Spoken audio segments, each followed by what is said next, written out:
محمد عربی میں کہتے ہیں ہر آنے والا جس کی تعریف کرے،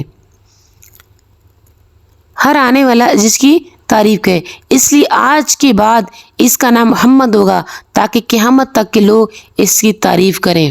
سبحان اللہ۔ عرب میں رواج تھا کہ جب بچہ پیدا ہوتا تو اس کو شہر کی عورتیں یا اپنی ماں پرورش نہیں کرتی تھی، بلکہ دودھ پلانے کے لیے علاقے کے چکوں کی عورتیں آتی تھیں۔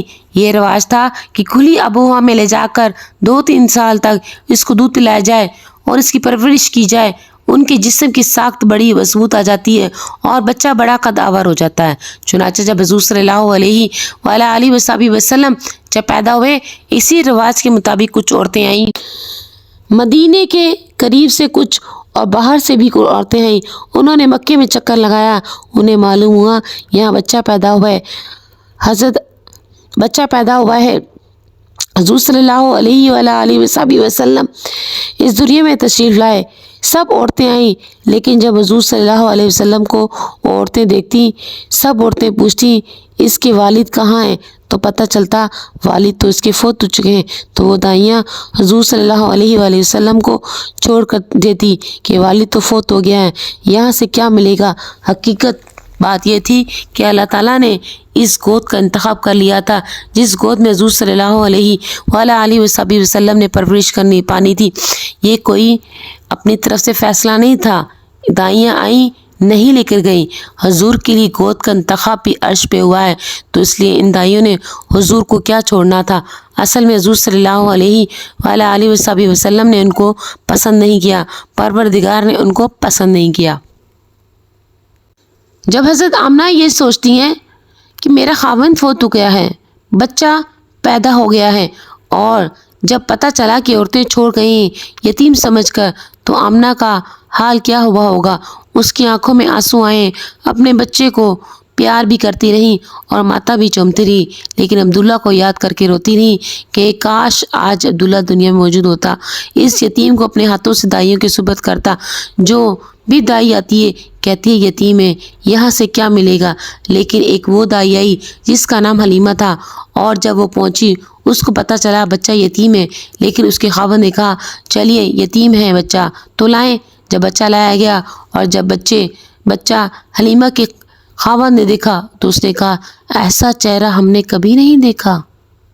تو چہرے کو کیا دیکھنا تھا؟ علماء کرام فرماتے ہیں جس وقت دادا نے لا کر بچہ دیا حلیمہ کے پاس، اس کے خاوند سے کہا اس بچے کی پرورش کرو، بچہ یتیم ہے، تو حلیمہ کے خاوند نے کہا یتیم تو ہے لیکن ایسا چہرہ بھی تو کہیں ہم نے نہیں دیکھا، ایسی وجاہت بھی تو ہم نے کہیں نہیں دیکھی۔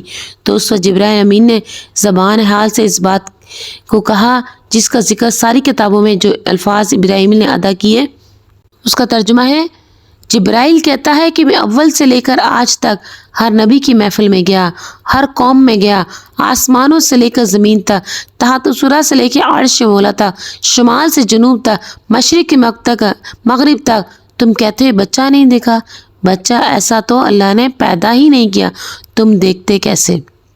یہ واقعہ بھی چشم فلک نے دیکھا ہے کہ جب رسول اللہ کو حلیمہ اپنے سواری پر سوار کرتی ہیں، حلیمہ پیچھے بیٹھ گئیں، خاوند آگے بیٹھ گیا، حضور صلی اللہ علیہ وآلہ وسلم کو اپنے ہاتھوں پہ اٹھایا۔ علامہ شبلی رحمہ اللہ نے لکھا ہے کہ سواری اٹھتی ہی نہیں تھی، تو کہا سواری کیوں نہیں اٹھتی؟ تو ان کے دادا ابو نے کہا اس بچے میں نے ایک بڑی برکت دیکھی ہے، تم اس کو پیچھے لے کے بیٹھ گئی ہو، آگے خاوند بیٹھ گیا ہے، جب تک بچہ آگے نہیں آئے گا سواری کیسے چلے گی؟ حضور صلی اللہ علیہ وآلہ وسلم کو آگے لے کر آپ حلیمہ بیٹھ گئی، سواری چل اٹھی، اور آپ کو پتہ ہے کہ بہت ساری دائیاں آئی تھیں اور چلی گئی تھی، لیکن حلیمہ بعد میں پہنچی۔ جس وقت واپس جانے لگی تو وہی سواری جناب تیز گام کی طرح جا رہی ہے، اور اتنی تیز ہو گئی کہ وہ خود پریشان ہو گئے کہ اس سواری میں اتنی طاقت کہاں سے آ گئی، اتنی تیزی کہاں سے آ گئی، کئی دن پہلے گئی ہوئی سواریوں کو راستے میں کاٹ دیا، ان کو پیچھے چھوڑ دیا۔ ایک عورت کہنے لگی دیکھو حلیمہ بعد میں پہنچی تھی، وہاں پہ جا کر اس نے کوئی تندرست سواری لے لی ہے، اس لیے یہ وہی سواری ہے جو ہم سے دن پہلے چلی تھی، 2 دن بعد پہنچی ہے، آپ جناب سب سے آگے گزر رہی ہے۔ تو حلیمہ نے کہا یاد رکھو میں بھی وہی ہوں، میرا خاوند بھی وہی ہے، سواری بھی وہی ہے، البتہ سوار بدل کر لائی ہوں۔ سوار ایسا ہے، سوار کون ہے؟ علم یجد کا یتیمن فآوا، اے پیغمبر صلی اللہ علیہ وآلہ وسلم، تجھے یتیم کیا تھا، یتیم پیدا کر کے تجھے کائنات کا ولی بنا دیا، آسرا بنا دیا۔ سبحان اللہ۔ اور وہاں ایک معجزہ دیکھا، دنیا نے دیکھا کہ حضور صلی اللہ علیہ وآلہ وسلم کو اس حلیمہ دائیں طرف سے دودھ پلا رہی تھی۔ ایک دن حضور کو بائیں طرف سے دودھ پلانا چاہا تو رسول اللہ صلی اللہ علیہ وآلہ وسلم نے منہ پھیر لیا۔ کیوں نہ پھیرا؟ اس لیے کہ حضور صلی اللہ علیہ وآلہ وسلم کا ایک اور دودھ شریک بھائی تھا، ایک اور چھوٹا سا بچہ بھی دودھ پیتا تھا، وہ بائیں طرف سے پیتا تھا۔ جب رسول صلی اللہ علیہ وآلہ وسلم کا منہ دوسری طرف لگایا گیا تو پیغمبر نے منہ کیوں پھیرا؟ اس لیے کہ نبی جو چاہتا ہے جو ہوتا ہے بچپن ہی سے شعور نبوت لے کر آتا ہے، بچپن ہی سے دنیا کو بتانا چاہتا ہے کہ آج میں نے اپنے بھائی کا حق کہا لیا تو قیامت تک دنیا کیا کہے گی کہ جو نبی مظلوموں کا حق دلانے آیا تھا بچپن میں اس نے اپنے بھائی کے حق کا دودھ پی لیا تھا۔ اس لیے آج پیغمبر صلی اللہ علیہ وآلہ وسلم شعور نبوت لے کر آئے ہیں۔ پیدا یتیم کیا تھا لیکن ساری کائنات کا تجھے ولی بنا دیا۔ وآخر دعوانا ان الحمدللہ رب العالمین۔